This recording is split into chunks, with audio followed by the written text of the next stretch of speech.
E eu profetizo sobre você vitórias. Não é só vitória não, vitórias. Neemias, capítulo 1, todo mundo achou? Diga amém. Quem não achou, misericórdia.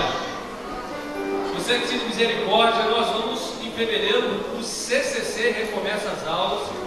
E quero dizer que vai ser obrigatório todo mundo fazer. Você que é líder de célula, você que é presbítero, diácono, você não está convidado, você está intimado. Fala para quem está do seu lado, meu irmão. Fala bem forte mesmo, convicção, meu irmão. Você está intimado, hein? Esse vai ser o ano da edificação da nossa igreja. Nós estamos querendo construir uma igreja de vencedores. E uma igreja de vencedores é uma igreja que conhece a palavra de Deus. Neemias diz assim: que veio Anani, um de meus irmãos, ele e alguns de Judá, e perguntei-lhes pelos judeus que escaparam e que restaram do cativeiro e acerca de Jerusalém. E disseram-me: os restantes que ficaram no cativeiro lá na província estão em grande miséria e desprezo, e o muro de Jerusalém fendido, e as suas portas queimadas a fogo. E sucedeu que, ouvindo eu estas palavras, assentei-me e chorei, e lamentei por alguns dias, e estive jejuando e orando perante o Deus dos céus. E disse: ah, Senhor Deus dos céus, Deus grande e terrível, que guarda aliança e a benignidade para com aqueles que o amam e guardam os seus mandamentos. Estejam, pois, atentos os teus ouvidos e os teus olhos abertos, para ouvires a oração do teu servo, que eu hoje faço perante ti, dia e noite, pelos filhos de Israel, teus servos, e faço confissão pelos pecados dos filhos de Israel, que temos cometido contra ti. Também eu e a tua casa, e a casa de meu pai temos pecado.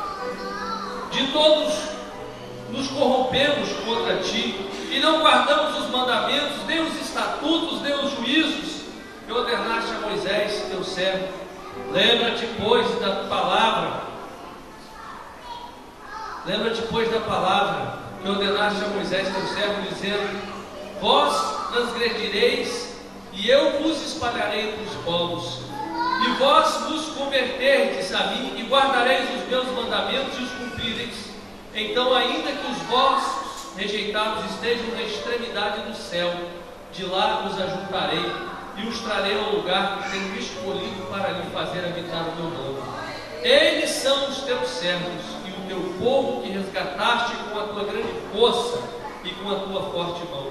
Ah, Senhor, estejam, pois, atentos os teus ouvidos à oração do teu servo, e à oração dos teus servos que desejam temer o teu nome, e faze prosperar hoje o teu servo, e dá-lhe graças perante este homem. Então era eu copeiro do rei.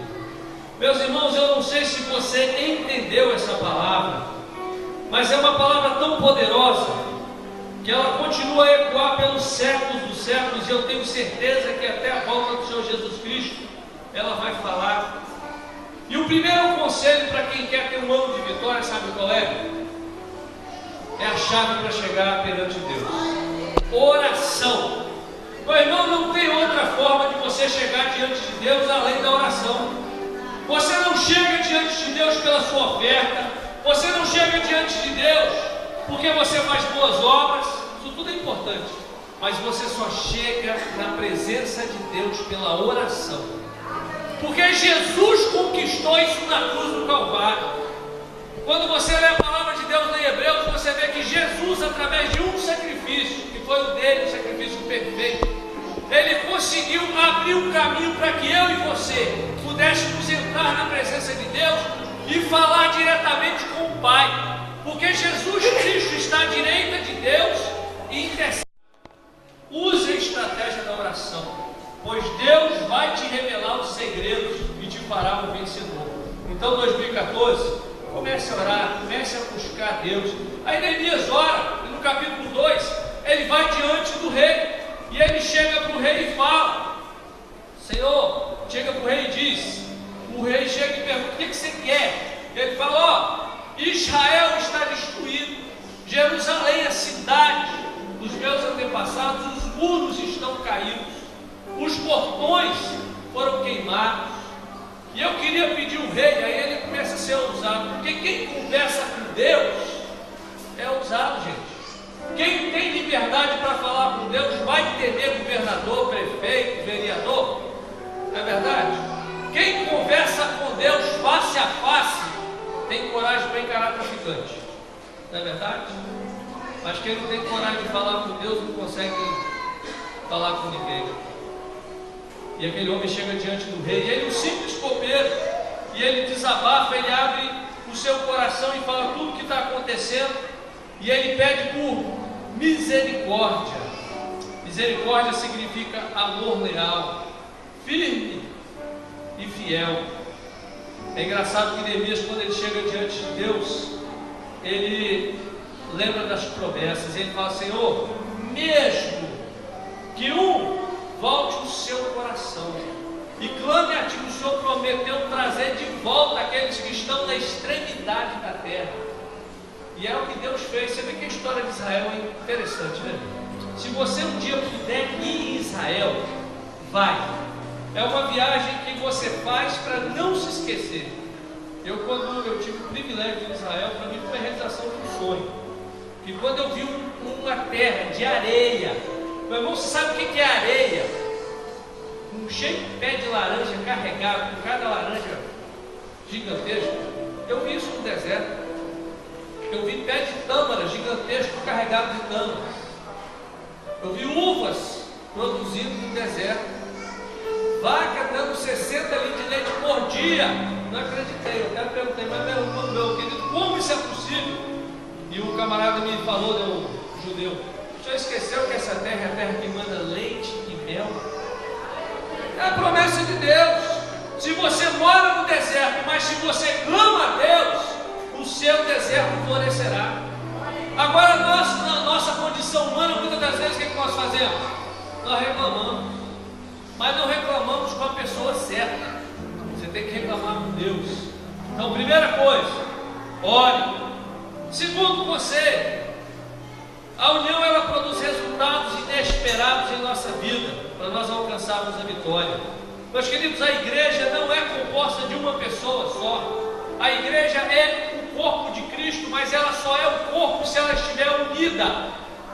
E nós só vamos avançar se nós estivermos juntos. Nós vamos colocar célula em cada uma das ruas desse bairro se nós estivermos unidos. Irmão não trabalha contra irmão na igreja. Ninguém é maior do que ninguém na igreja de Cristo. É interessante que até se você for a unha do pé encravado na igreja, o diabo está debaixo de você. Então ninguém é melhor do que ninguém na igreja. Pastor não é melhor, presbítero não é melhor, líder de célula não é melhor. Na igreja nós somos um corpo, nós trabalhamos unidos. Amém? Temos que trabalhar unidos, é um ajudando o outro. O irmão está caindo, você tem que levantar o irmão. Mas muitas das vezes o que nós fazemos? O irmão começa a cair, você vai e pisa na mão dele para ele cair mais rápido, né? Aí vem a tal da fofoca santa, né? Estou sabendo do negócio, eu vim te contar para a gente orar. Gente, fofoca é um problema sério. Apesar de Jesus ter usado os fofoqueiros, o fofoqueiro ele tem como diz o presbítero Luiz, ele tem uma senha, né? Jesus, o ministério de Jesus Jesus usou muito a mídia, o ministério dele. Quando ele fazia um milagre, o que ele falava? Vai, não conta para ninguém. Fofoqueiro gosta disso, né? Vai, não conta para ninguém, vai espalhar igual fogo. Mas, meu irmão, dentro da igreja, o que a gente tem que contar são os milagres, as coisas boas, as coisas maravilhosas. É interessante que para reconstruir, Neemias ele usou todo tipo de pessoa. Se você ler o capítulo 3, versículo 1, ele usou sacerdote. Capítulo 3, versículo 8, ele usou ourives e perfumistas. Capítulo 3, versículo 12, usou líderes e mulheres. Versículo 17, usou os levitas. Versículo 32, usou mercadores. E em 52 dias ele reconstruiu os muros e as portas da cidade. Gente, foi um recorde bíblico, foi um milagre feito pela mão do homem.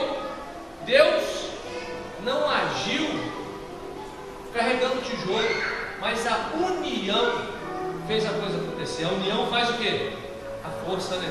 Eu fico imaginando se nós, a Getsemane, se nós nos unirmos. Hoje eu estava à tarde tomando café com 2 servos de Deus lá em casa, e um falou: pastor, nós temos que ganhar esse bairro logo para Jesus.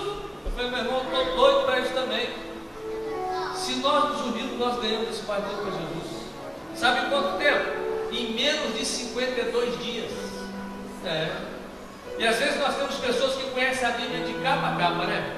Tem gente que sabe quantos filhos Jacó teve, mas não sabe o nome dos 12 vizinhos que tem, e já mora há anos ali.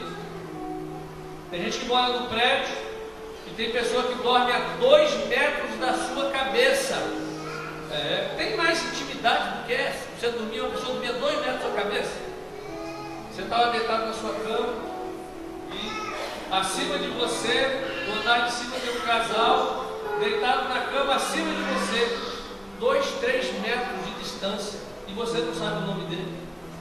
Às vezes você está dormindo com o inimigo, é macumbeiro, mexe com coisa errada, você nem sabe, porque nem está orando por ele, se mandando bênção. A pessoa anda assim, não está fazendo isso.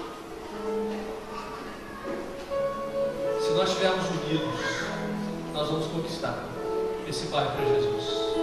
Nós vamos conquistar a cidade para Jesus. Se a igreja do Senhor estiver unida, em vez de nós trabalharmos com placas, meus queridos, nós não podemos fazer as coisas sozinhos. De repente você tem um problema, você tem um vício, e para largar o vício, como é que você faz? Como é que o AA funciona? O AA começou tudo numa igreja. Uma pessoa chega e compartilha com a outra a sua dor. Está com dificuldade, compartilha. Igreja é gente, temperatura 36 graus. Se tiver com mais um pouquinho, está com febre. Mas igreja é gente. Então nós temos que contar uns com os outros. Isso envolve tudo, gente. Olha só um exemplo. Aqui na igreja nós temos profissionais de diversas áreas. Tem dentista, tem médico, tem pessoas que têm salão de beleza, várias especialidades, pedreiro, pintor. Você vai construir, você vai procurar quem? Vai procurar um ímpio?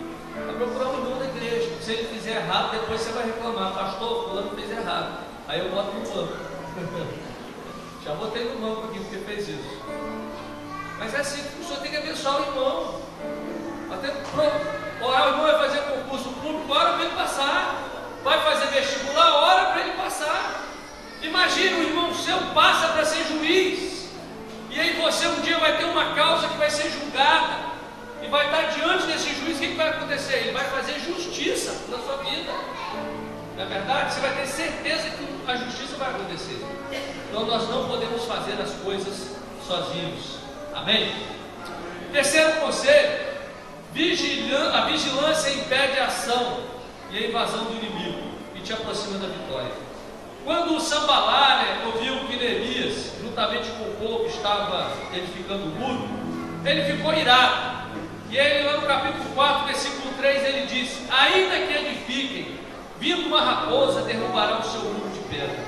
Aí Neemias ora mais uma vez. Aí Deus fala que eles têm o quê?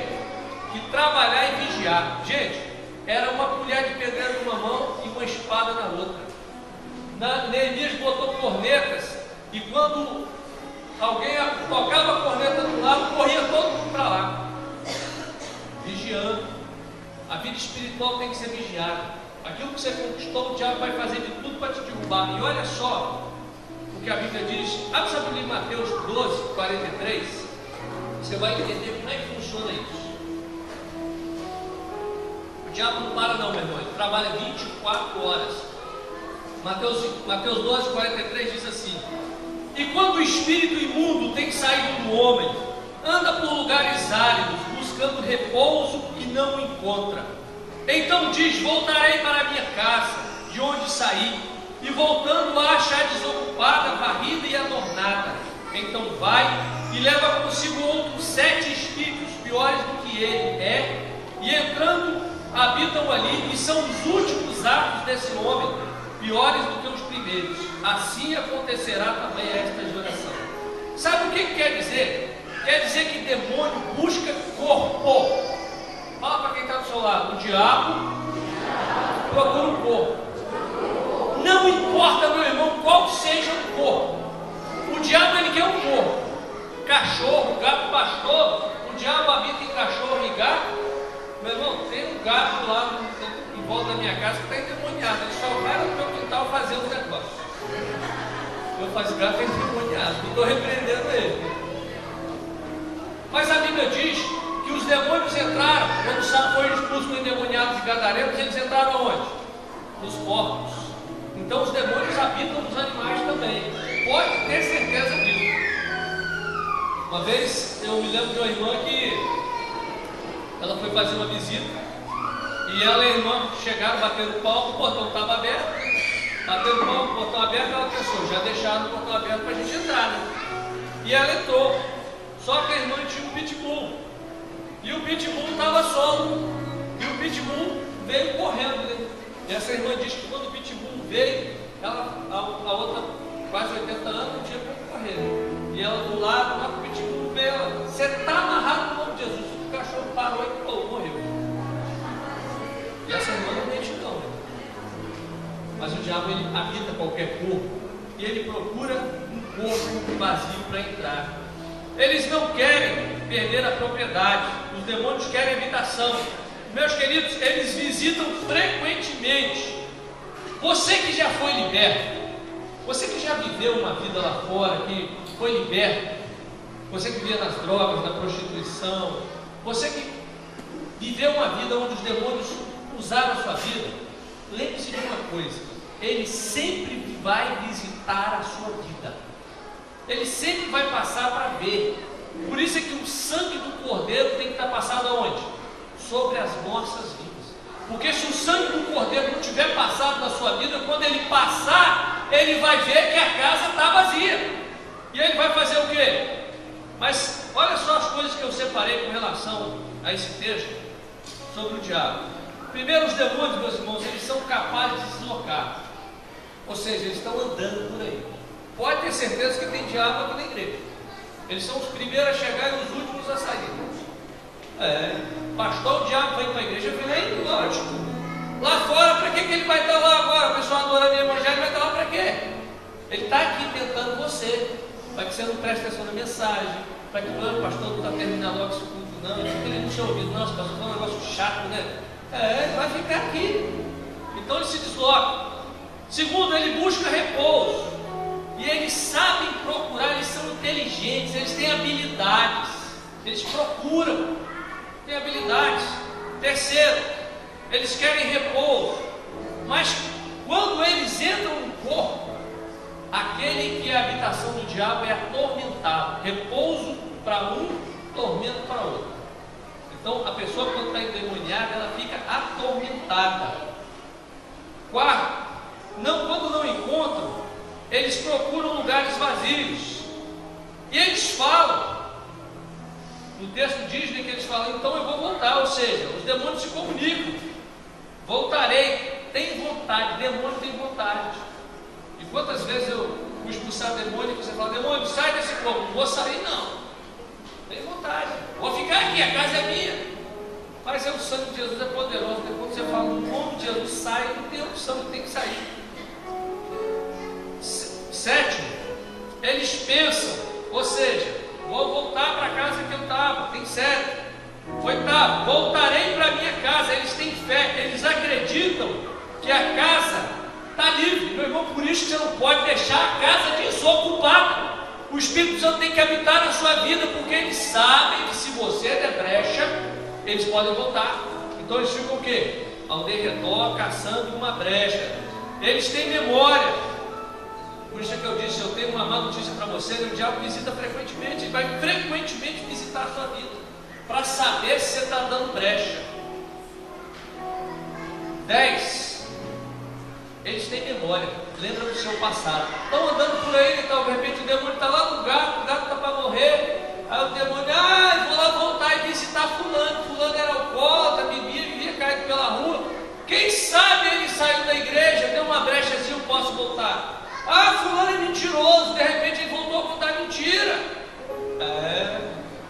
pastor, mentira é do diabo. Lógico que é, meu irmão. A Bíblia diz que o pai da mentira é o diabo, é Satanás. E por isso, adolescentes, você que não tem 18 anos, quando você vai abrir uma conta no Facebook, o que pergunta? Qual a idade? Aí bota lá, né? 19, 20. Está fazendo o quê? Preciso dizer alguma coisa para vocês? Não precisa, né? Não. Eles lembram do passado. 10, eles planejam um ataque. E a Bíblia diz que eles levam o pior. Diz, eu vou voltar e vou levar 7 pior, porque aí agora eu quero ver aquele cara se expulsar. Planejam um ataque, leva 7 piores do que eles, trabalham juntos, são organizados como hienas. As hienas só atacam o quê? Em bando. E os demônios atacam em legiões. E a Bíblia diz que existem níveis de perversidade, de força. Os demônios, eles têm força. 10%. São atraídos por cheiro, sons, vista. Presta atenção nisso aqui. Pastor, o diabo sente, o cheiro sente. Vista, ele sabe o que você está vendo na televisão, meu irmão. DVD, principalmente DVD pirata, isso atrai diabo, é um negócio fantástico. Né? Ele sabe. Eles são atraídos por aquilo que você está vendo, por aquilo que você está vendo na revista, na internet, pela pornografia. Eles são atraídos por essas coisas. Pastor, mas aonde você viu isso? Josué 7, abre a sua Bíblia em Josué 7, em capítulo 8, você vai ver a história de Acã. Acã levou o demônio para dentro de Israel. A palavra de Deus diz que Deus disse para o povo de Israel o seguinte: não pegue nada na cidade. Quando a cidade for destruída, vocês não devem recolher nada. O que Acã fez? Pegou prata, pegou uma capa, levou e escondeu dentro de casa. O que aconteceu com Israel? Perdeu a luta. Contra uma cidade pequenininha chamada Ai, eles perderam a luta por causa do pecado que estava escondido. E, meus queridos, você pode esconder do pastor que o seu namoro está indecente. Você pode esconder da igreja. Você pode esconder, mas você não esconde do diabo e não esconde de Deus. Não esconde, o diabo está vendo. E, meus queridos, se ele está vendo, ele viu que é brecha, e aí ele vem com uma legião inteira para destruir a sua vida. Vai para atormentar você. Aí você fala: pastor, o meu trabalho não dá certo. Pastor, a minha casa não tem paz. Pastor, tudo quebra. Pastor, eu não consigo dormir. Pastor, eu estou em depressão. Pastor, o pastor tem que ouvir tudo, meu irmão. Mas por que, meu irmão? Deu brecha. Acã deu brecha. Meu irmão, nós temos que entender isso. Se você abrir a sua Bíblia, lá em Deuteronômio 13, versículo 12, você vai ver que Deus deixou claro para o povo de Israel coisas que não deveriam entrar dentro do acampamento, porque trazia legalidade. E eu não sei se isso, o que tem a ver, mas eu nunca me esqueço do caso. Eu estava na outra igreja, no gabinete, na outra igreja que eu pastoreava, e um pastor ligou para mim e falou: pastor, eu estou com um membro da minha igreja, está em depressão, você pode atender ele? Eu disse: posso. Aí ele chegou o pastor e esse membro da igreja dele sentou, e quando o homem entrou, eu vi que aquele homem estava possuído. E aquele homem, aí o pastor falou: pastor, ele está em depressão, já tem um tempo. E eu falei: você foi no médico? Fez exame? Fez, não tem nada. Eu falei assim: meu querido, depressão ou é clínica ou é espiritual. Aí eu vi que era espiritual e comecei a falar de Jesus. Que Jesus cura, que Jesus salva, que Jesus arrebenta com o diabo. Aí o diabo manifestou. O pastor regalou o olho. Tesoureiro ficou possesso. Não estou dizendo que tesoureiro é possuído, não, gente. Mas esse tesoureiro estava. Ficou possuído. Aí eu repreendi o demônio. Falei: nós vamos fazer um trabalho de libertação na sua vida. E foi uma semana. Deu um questionário para ele preencher. Porque libertação, gente, quando você ora com uma pessoa e expulsa um demônio, isso é exorcismo. O diabo tem que sair. Porque o diabo, ele não resiste ao poder que é o nome de Jesus. Está possuído, você ora e manda sair, vai sair. Isso é autoridade. Nós temos autoridade para isso. Mas no caso daquele homem havia uma legalidade. E uma semana depois eu comecei a fazer um trabalho de libertação com ele. E o demônio manifestava e quebrava tudo. Eu e o intercessor. E antes de sair, eu falei: demônio, qual é a legalidade de que ainda falta? Sabe o que o demônio falou? Ele tem a coleção completa de Roberto Carlos em casa. Eu, Roberto Carlos? É muita emoção. Aí na hora eu liguei para a mulher dele: pega todos os discos que estão, CD que está no guarda-roupa e quebra a coleção inteira. Depois o diabo foi embora. Meu irmão, existem pontos de contato. Cuidado com o que entra dentro da sua casa. Mercadoria roubada, vai demônio junto. Roupa falsificada, vai demônio junto. Vai, meu irmão, é roubo, é fruto de roubo. Cuidado com isso. Depois você lê na sua Bíblia, Deuteronômio 13, versículo 12. Depois você pode ler Levítico 19, 31, Levítico capítulo 20. Quarto conselho: seja corajoso. Enfrente o inimigo e não aceite a sua proposta, e você vai alcançar a vitória. Lá no capítulo 6, no versículo 3, eles chegaram para Neemias e falaram: Neemias, desce, vamos tomar café. Neemias nem virou, ele estava no alto, construindo. Ele falou o seguinte: estou fazendo uma grande obra. Meu irmão, perde tempo com bobeira não. Comentário, fofoca. Você está trabalhando, você está liderando sua célula, você está fazendo para Deus, você está fazendo o seu trabalho. Fica ouvindo comentário de fulano e ciclano não. Você está fazendo uma grande obra, é para Deus. Você não faz uma grande obra, não é para o pastor Elton, não é para o pastor Bruno. Você não faz uma grande obra, não é para Jefferson, você faz é para Deus. Amém? É para Deus que você está trabalhando. Nós estamos trabalhando é para o reino do Senhor. É esse o nosso trabalho. Nós não trabalhamos para homens, nós trabalhamos para Ele, o Senhor. Para Ele é o nosso trabalho. E Neemias, ele estava fazendo uma grande obra, ele não tinha tempo para ouvir conversa fiada. Quinto conselho: nós temos que ter um propósito definido para alcançar a vitória. O propósito de Neemias era reedificar os muros. Meus irmãos, essa vida vai passar. Essa semana, um homem muito rico se acidentou. Um vencedor, Schumacher, 7 títulos de campeonato mundial. Um dos melhores corredores de todos os tempos. Está em coma no hospital, entre a vida e a morte. Tem dinheiro, tem fama, mas o que vale tudo isso depois que ele morrer? O caixão vai levar dinheiro? Se levar, o governo vai roubar. Nada vale. Tudo que nós fazemos é para o Senhor. A sua vida aqui é passageira. O nosso alvo é Cristo. É o que o apóstolo Paulo diz quando você lê a carta de Paulo aos Filipenses. Ele diz o seguinte: quando você lê a carta de Paulo, ele deixa bem claro que nós caminhamos é para algo muito maior, e esse algo maior é os céus.